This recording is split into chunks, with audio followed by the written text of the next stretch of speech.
All right, ladies and gentlemen, welcome back to Prehistoria. This is going to be. I turn my volume down a little bit. Shit, I saw I was hitting the red. Excuse me. Have myself a little bit of a beer. Um, yeah, this is going to be another reaction series. This is Muldoon's Vlog. I saw these while scrolling through, looking for some dinosaur fan films to react to and stuff like that. So, real quick, shout out to where's my mouse? Where the fuck is my mouse? Right here. Ali Awada. I'm probably butchering the fuck out of your name, which I apologize for. Make sure you go subscribe to him, put on your bell notification. He has a lot of dinosaur stuff. I haven't seen any of it. I just subbed because he's got a lot of dinosaur stuff, and I want to make sure I give him a shout out. So this is, yes, Jurassic Park found footage, Muldoon's vlog, number 1. This is analog horror. So don't forget to do the fun YouTube stuff of liking, commenting, subscribing, turning on bell notification. Make sure you do the same for him because this is his video that I am reacting to. You just search up the channel that I mentioned earlier. I'll also have his channel and this video as 2 separate links in my description. And I got to do the fun YouTube stuff. YouTube, this is a reaction. I am going to be giving insights, critiques, and a review at the end. That makes it fair use. I will be pausing the video every now and then as I'm reacting to it so that it's not a complete copy and paste of this person's content. Again, making it fair use. Let's go.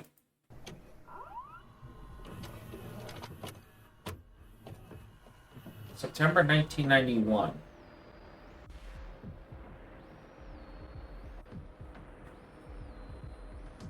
Ooh, Velociraptors. Okay. Now, side note, folks, the raptors in Jurassic Park were not Velociraptors. The Velociraptors were tiny. Like, standing on this table right here, they're about yay tall. What's in Jurassic Park are actually Utah raptors. Robert Muldoon, Game Warden, Isla Nublar. Feeding procedure for Velociraptor anteropis. The date is September 1st, 91. I'm standing here at the raptor enclosure prior to the evening feeding cycle. I will now document the feeding process, which I think is not as efficient as I would like. There are still many things that need smoothing out, but I want to keep it professional and objective in this log. At what part, At the entry gates, we have a staggered system. How long has the park been up? Can only be opened once further doors have been locked, similar to the double doors of a walk-through aviary in any zoo, where visitors close one door before opening the other to prevent birds from escaping. The birds in here, however, won't just escape, they'll gut you to death. But like I said, the system needs refining. As it stands currently, only selected carnivore handlers and myself are permitted to feed the raptors. Let me show you how that's done. So I'm assuming this isn't the cow thing. The handler will use his swipe card to enter the buffer enclosure with a live animal, usually a cow. We've tried feeding the raptors beef, lamb, chicken, pig, you name it, but they won't touch the stuff. They need living prey because they want to hunt. They want to coordinate and take down a live animal. So we've resorted to bringing in a cow or a goat once every 3 days or so. The handler will every 3 days into this enclosure. They're big animals. This buffer enclosure is double fenced. They need more than 3 days. Steel barricade internally. Unless their digestive system's not that great. Electric fence externally, mounted on concrete slabs which extend 10 feet underground to prevent the raptors digging. Damn. That's not really something we got to see in the first Jurassic Park movie, but we did get to see it in Lost World, where the raptors were digging to get at Ian Malcolm, his daughter, and I forget the name of the character Julianne Moore played. Sarah something. Sarah Hardy, there you go. I had to play the scene of them in the river yelling her name. How many Sarahs are on this side? Sarah! Yeah. So, I didn't get to see that in the first movie, which is fun. But, I'm curious. They said pig, and they mentioned beef and stuff like that. So, why didn't they try live things before? I mean, these are living predatory creatures. I'm pretty sure a lot of predators would like to hunt as opposed to just getting, spoon fed shit. I mean, just look at the what was that, Brazil? That dumbass 19-year-old climbed down the fucking tree, and that lioness was on it instantly because they want to still hunt. You had that one dumb fuck, I think it was in Florida, who climbed in between the divider fences of the tiger enclosure, and he got mauled by the tiger. They shot the tiger for some reason. I don't know why. It was that dumb fuck's idea, but that's a whole other story. But I like that they're already knowledgeable that these raptors are super intelligent. I do appreciate that. The enclosure, as you can see, is fortified on both sides and from above to prevent the raptors leaping, because they're astonishing jumpers, easily clearing 10 feet plus. The muscles on them legs, I wouldn't be too surprised. Now this is the actual feeding enclosure, and again the handler uses his swipe card at the scanner to open the gates like so. This pen opens up to the Velociraptor exhibit that visitors will see on the tour once the park is up and running. So that means where I am standing now is the rear of the raptor exhibit, out of sight from the Explorer Tour track. I personally don't think any child visiting this park should see a 6-foot reptile eviscerating a poor cow, and that's why we feed them away from public eyes. I guess that makes sense. Once the cow is brought into this pen, the handlers exit, locking this gate, and then proceed out the buffer enclosure. It is only once both gates have been closed and the handler is safely behind 2 locked gates that the raptors are permitted to enter this enclosure and feed. I thought they like to hunt. So if you put it in a contained area, that's not allowing the raptors to hunt. So a little curious as to how it's supposed to work, but whatever. And the raptors enter where I am currently standing. For obvious reasons, I will not open this gate. But that is essentially the gist of how we currently feed the raptors here, while the construction of the raptor pen a little further away reaches completion, and we transport the pack there. Wait, so is this before... Hold on, I'm going to pause this real quick so I can mute it. Is this before they had the one that we saw in the movie where they were air lowering down the cow? Now, if we look out into the raptor enclosure, there are 5 female animals in here. We bred 8 originally, and then 2 more were cloned on Sauna, but 1 did not survive transport to the park, leaving 1 big one to join the pack. Hold on. So he just referenced Sorna, and this is Nublar. I thought they kept the one secret because they left the dinosaurs free roam. I didn't think anybody knew about it. I figured Hammond left that as the hush-hush. When she came in, she took over the pride, killing half the original brood. Just 4 days ago, the big one killed a smaller raptor. So I'm always watching her. I don't believe we'll spot any of them right now, and that's probably because they are nocturnal animals, as are a lot of predators today. I've had many discussions with John about feed timing and whatnot, and possibly switching to nocturnal feeding, as daytime may cause stress and agitated behaviors. T-Rex? Okay. The last thing we want. Why are we hearing these other dinosaurs, though? They're not anywhere close to them. And on that note, that completes this log of the feeding procedures. What the? Is that another? What? Shit. So as I documented earlier this afternoon, another raptor was killed. She was removed from the enclosure by a chopper, which was a disaster. She sustained a massive laceration to her underside and bled out. My guess is the big one took her out, but the enclosure camera didn't catch it. There's only so many cameras you can place across an enclosure the size of several football fields covered in dense vegetation.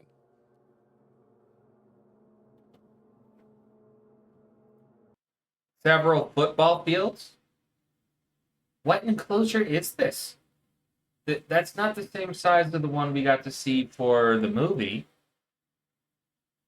Unless we just saw the one particular aspect of where they fed. But they didn't make it seem like it was that big of an enclosure because it would be a pain in the ass to watch these super intelligent creatures like in a couple football field sized that don't make a lot of sense to me. Just saying. It don't make sense to me at all. The surveillance footage from last night, after the dead raptor was removed, only raised more questions. I noticed the remaining 3 females being very busy, but I couldn't spot the big one. Anyway, another one down. 4 remaining raptors. I'll document the raptor pack dynamics tonight. They're bound to change after another member dies. The eyes need a little work, but I appreciate what this dude's doing. The guy who made this. They go at the fence every night, never attacking the same place twice. They test the fences for weaknesses systematically. They learn and they remember. Paracephalosaurus? I know my dinosaurs from Jurassic Park. I feel like I don't need to say what that one was. It's a pretty iconic sound. Oh. Wait, what's with the little one? That big one is a real problem. She's costing Hammond hundreds of thousands. Oh. Was it that big originally? When she was introduced, the dynamics of the pack changed significantly. Dominant from the start and absolutely lethal to any raptor that did not fall in line. She shows extreme intelligence, even problem-solving intelligence. That one... She's watching you. When she looks at you, you can see she's working things out. She doesn't test the fences anymore. She watches the others do it for her. Oh, shit. They obey her completely. She directs them. I've seen that look before in lions and wolves, but not in reptiles. It's not instinct. It's something else. Dominant. Calculation. Okay, I'm gonna mention one of my gripes with the Jurassic franchise. They quote unquote tried to do that in what was it, Fallen Kingdom, but we haven't gotten one that's horror based. I would love to see a Jurassic Park, or I guess at this point Jurassic World. I think Jurassic Park's pretty much dead. I would love to see one that's horror based. I want bloody, I want gore, I want the dinosaurs acting like monsters, I want horror. I'm really sad we didn't get that. We did get it in Primitive War, which was probably one of my favorite movies of last year, because obviously I'm posting all these in January. But yeah, I really wish we had gotten a Jurassic Park horror. That would have been nice. She's making plans at the moment, and the other raptors are awaiting instructions. This is the big one in the back. And now that they know there's something in the feeding enclosure, we might get to see what I came here for.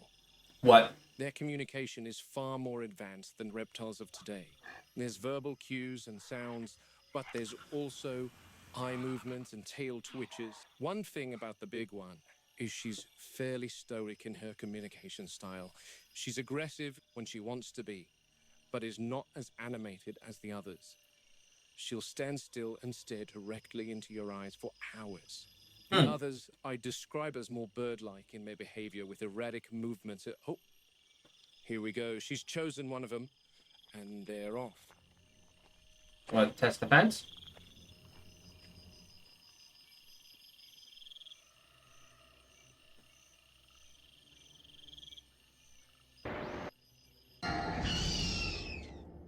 These two are a few years older, and they seem to be the most loyal to the big There's the eyes. They seem to be quite obedient to her. But where did she go?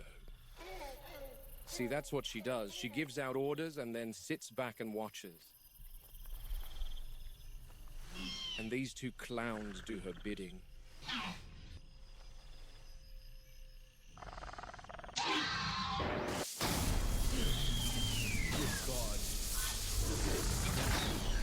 Shit. I've never seen one of them in contact with the fence for such a long time. Jesus Christ, I think she fried herself. You think? You were here to distract me. Clever girl. You think? Good Lord.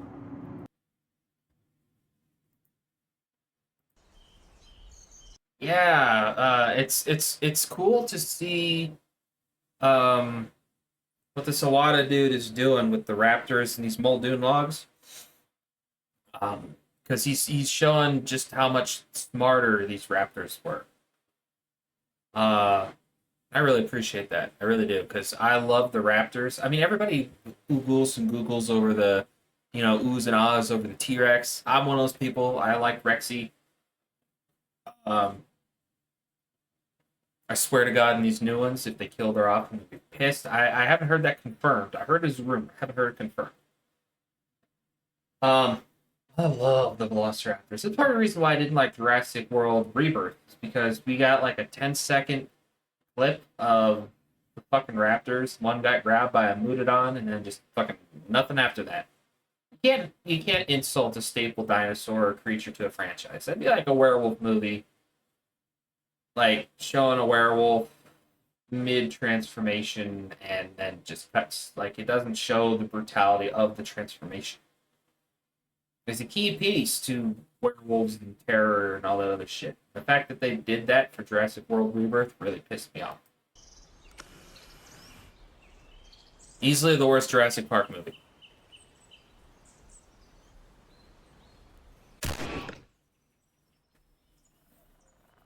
Was that a The drink? following morning, the big one and her two remaining minions were tranquilized so that our vets could enter the enclosure and inspect the raptor's injuries. Uh-oh.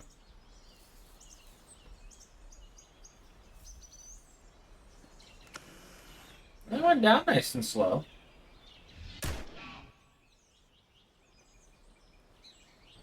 Okay, I like the day setting. This day imagery that we're seeing, the visuals are a lot better than the night. She sustained third-degree burns to all four limbs and lacerations to her mouth before being hurled some 40 feet away from the electric fence. I bet. She smelled of charred meat. Consequently, They didn't eat her? she died. This raptor in particular was far younger than the others. My guess is the big one picked on her specifically to test another region of the electric fence. This one mustn't have had the experience that the other raptors had and couldn't manage to execute the task without frying herself in the process. I would almost feel sympathy for her if I didn't have an obsessive need to have them all destroyed before one of them eventually figures out how to escape their enclosure. The sedated raptors were moved from this enclosure to a far more reinforced pen. Unfortunately, Oh, so that must be what we saw in the another casualty. What? Ah. Where the movie started. Okay. Please support the channel by joining the membership or donating below. Dude, I am gonna 100% do that. I'm not in a monetary position to do that right now, but I will definitely do that if you keep this dinosaur stuff coming. That was fun. We got a little bit more exposure to the Velociraptors and stuff like that. We got to see a little bit more the behind the scenes with the first Jurassic Park, which is still my favorite. Because the first Jurassic Park is the closest we got to what I was talking about earlier when it comes to an actual horror-based Jurassic Park movie. I'm still holding out hope that eventually they'll go ahead and do that. Make an actual Jurassic Park, Jurassic World horror movie. Do I think they will? No, because they want kids to go see it, which is whatever. But I'm hoping, just like we got finally a rated R Logan movie for Wolverine, I'm hoping at some point we will get ourselves a rated R Jurassic Park movie. So, that's going to do it for this one, ladies and gentlemen. Don't forget to do the fun YouTube stuff of liking, commenting, subscribing to this channel. Right over here is Ali Awada. I'm butchering his name. Go check him out. This is the channel that I'm reacting to, so I'll make sure he gets his shout out. And I'll catch everybody later.